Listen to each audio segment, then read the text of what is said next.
buat kerusakan di negara ini. Dan jangan meninggalkan kerusakan juga. Anak-anak terlantar, orang miskin, rakyat tidak mampu, dibiayai oleh negara. Camkan itu. Koreksi kalau ada yang salah.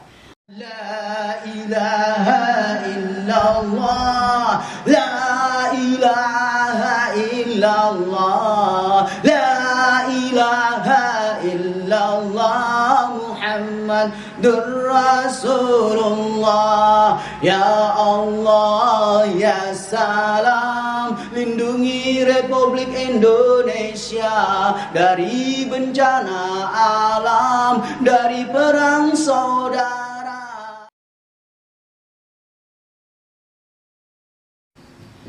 Bismillahirrahmanirrahim. Assalamualaikum warahmatullahi wabarakatuh. Guru honorer yang diberi upah 200 sampai 600 ribu rupiah sebulan, cukupkah untuk bertahan hidup selama sebulan?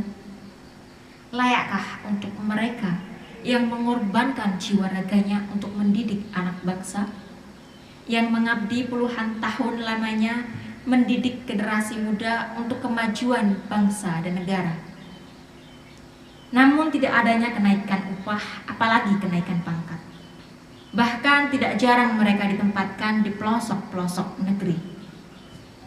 Beberapa hari terakhir pun diberitakan ada beberapa siswa yang menyeberangi sungai dengan kotak styrofoam menuju ke sekolah mereka.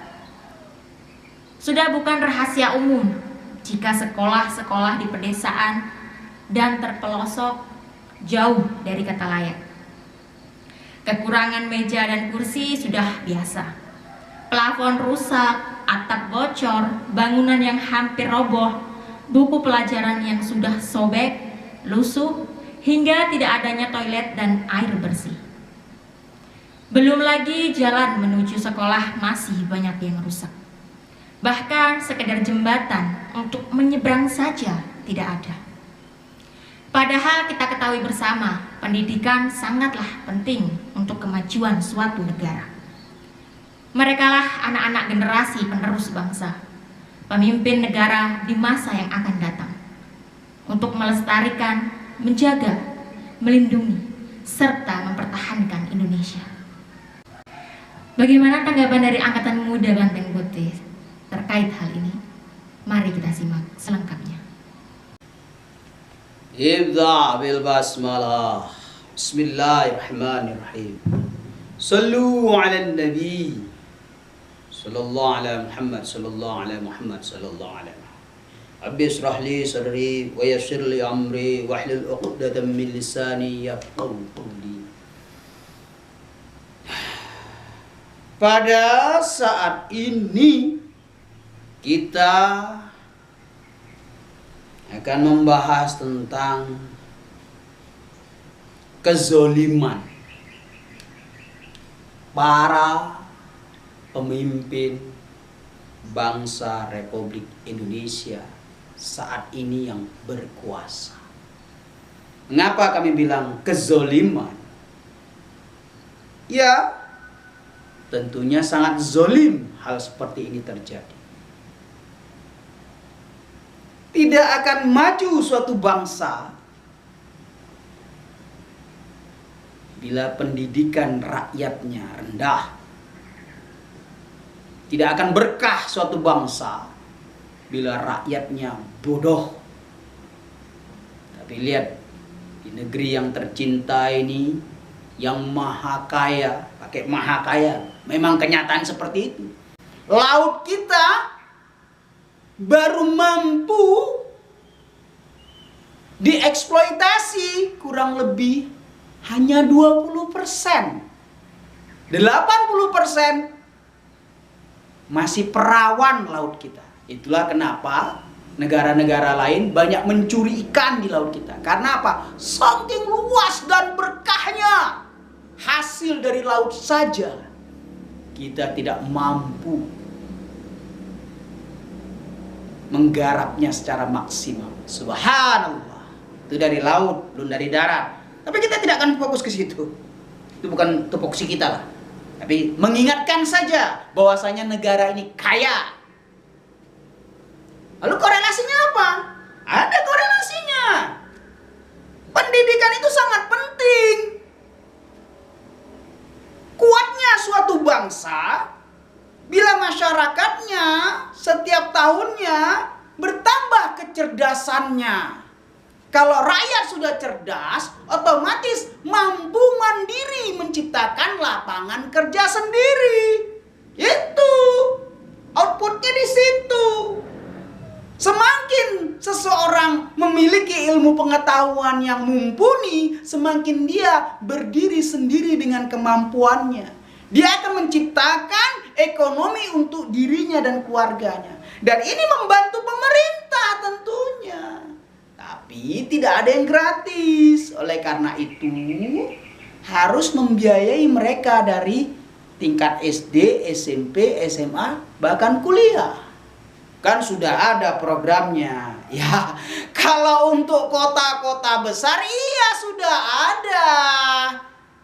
Ini yang kita bahas.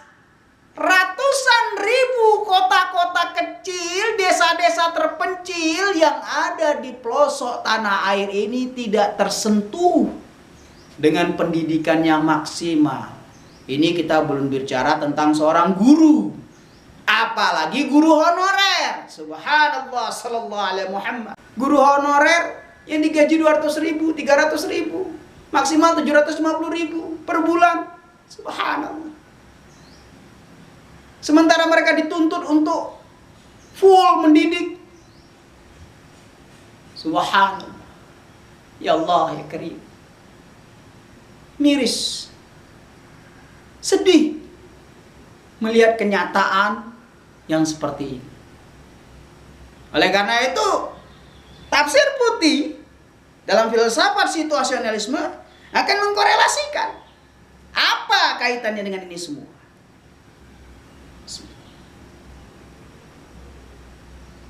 Wa yufsiduna fil ardh ulaika humul khasirun. Kami ulangin, koreksi kalau ada yang salah. Wa yufsiduna fil ardh ulaika humul khasirun. Wa yufsiduna fil ardh ulaika humul khasirun. Inilah negara telah merusak.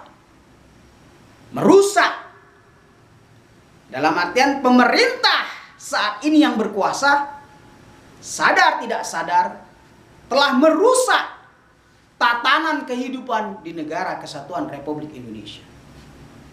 Menghancurkan pondasi awal, pondasi yang paling sangat urgent dalam suatu negara, yaitu generasi muda.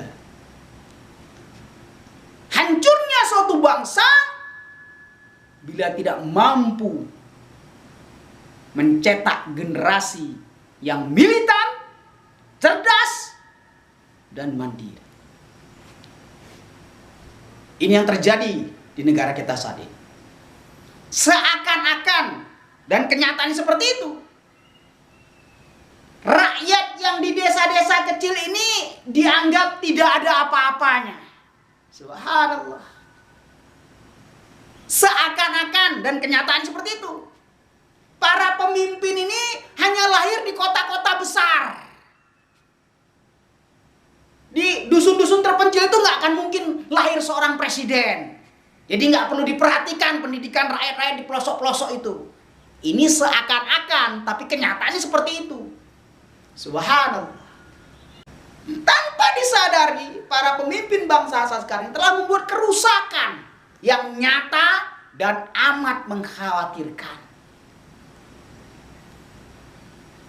Jika rakyat-rakyat di pinggiran kota, di pelosok-pelosok tanah air tidak diperhatikan pendidikannya, jadi apa negara ini? Maka jangan kaget kalau para pemimpin kita tidak punya urat malu ketika mengkorupsi. Dan mereka tidak peduli. Itu uang untuk rakyat-rakyat yang di sudut-sudut negara NKRI ini. Tidak peduli mereka. Perjanjian rakyat dan negara tertulis resmi. Di mana? Undang-Undang Dasar 1945. Anak-anak terlantar, orang miskin, rakyat tidak mampu, dibiayai oleh negara. Camkan itu. Ini undang-undang, ini perjanjian ketika negara ini berdiri, ada perjanjian tertulis. Dan sampai sekarang masih ada. Bahwasanya rakyat-rakyat, anak-anak terlantar yang semua tidak mampu itu dibiayai oleh negara, ditanggung penuh oleh negara. Mana tanggung jawabmu, wahai pemerintah yang ada di negara kesatuan Republik Indonesia ini? Wabil khusus Menteri Pendidikan. Mentang-mentang jadi menteri, anti kritik, tapi ketika korupsi tutup muka. Saya dibully sama netizen. Setelah itu dapat remisi. Tuh, hebat. Sudah korupsi, dibully sama netizen, mengadu, kata hakim, harus dimaafkan dan dikurangi masa tahanannya karena banyak dibully sama netizen. Subhanallah. Maling dihormati di negara kesatuan Republik Indonesia. Menyedihkan bila seperti ini terus-menerus. Negara kita akan hancur. Negara kita akan rusak. Karena apa? Karena negara kita melahirkan generasi-generasi yang kurang cerdas, kurang edukatif. Menyedihkan. Apa jadinya bangsa kita? Kalau anak-anak kecil di pelosok desa umur 16 tahun disuruh menikah. Ada yang perhatikan hal seperti ini? Tidak ada. Ini sebenarnya siapa yang salah? Tidak ada yang salah. Tapi tidak mau menjalankan aturan. Tidak mau menjalankan sistem yang sudah disepakati bersama. Apa? Undang-Undang Dasar 1945. Oh, Banteng Putih itu hanya pintar ngomong saja. Hello! Berikan dana pendidikan untuk rakyat kecil. Kami yang salurkan. Jangan bilang kami hanya bisa ngomong doang. Kami tidak punya uang negara, tapi kalian yang punya uang negara. Kalian memegang uang negara. Uang negara ada. Walaupun hasil utang. Alokasi dana pendidikan ada. Tapi tersalurkan kemana? Seputar ibu kota, seputar kota-kota besar yang sudah masyhur di Indonesia. Kota-kota kecil, emang gua pikirin. Oh, kan sudah ada dana BOS, dana bantuan sebelah. Mohon maaf, bapak-bapak yang terhormat. Kalau bicara data, kami pun punya data. Tapi ini kita bicara fakta. Ada tidak kenyataannya? Mau jadi apa negara kita seperti ini? Ulaika humul khasirun. Mereka itulah yang mengalami kerugian. Rugilah negara ini. Rugilah kalian telah memimpin. Akan dipertanggungjawabkan kepada Allah. Akan diminta pertanggungjawaban kalian kepada Allah. Allah akan mempertanyakan. Kenapa anak-anak banyak terlantar di Indonesia? Kenapa orang-orang miskin tambah miskin di Indonesia? Kalian akan diminta pertanggungjawaban. Tidak gampang, Bung. Kalau kau mengaku punya agama, apalagi Islam, maka persiapkan dirimu. Akan diminta pertanggungjawaban oleh Allah atas apa yang terjadi di Republik Indonesia ini. Subhanallah. Mari, jangan kita sampai mengalami kerugian. Jangan sampai negara ini mengalami kerugian yang drastis akibat generasi muda yang tidak memiliki potensi apapun. Jangan membuat kerusakan di negara ini. Dan jangan meninggalkan kerusakan juga.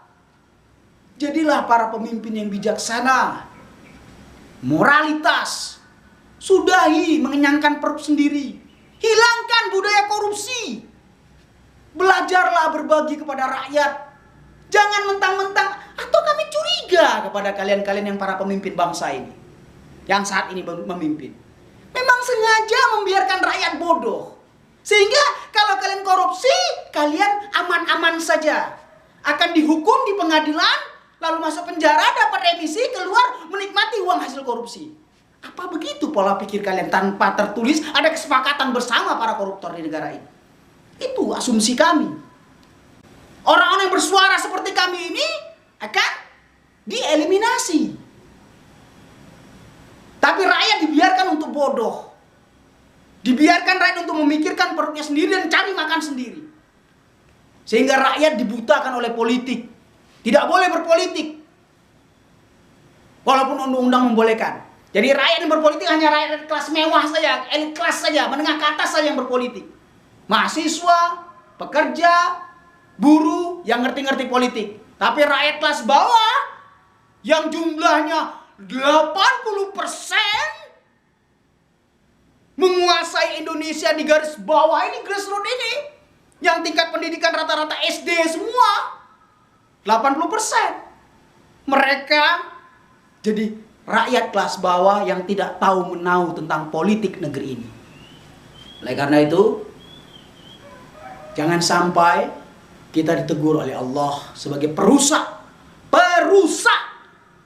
di negeri yang kita cintai ini. Sallallahu alaihi Muhammad, sallallahu alaihi Muhammad, sallu ala nabi.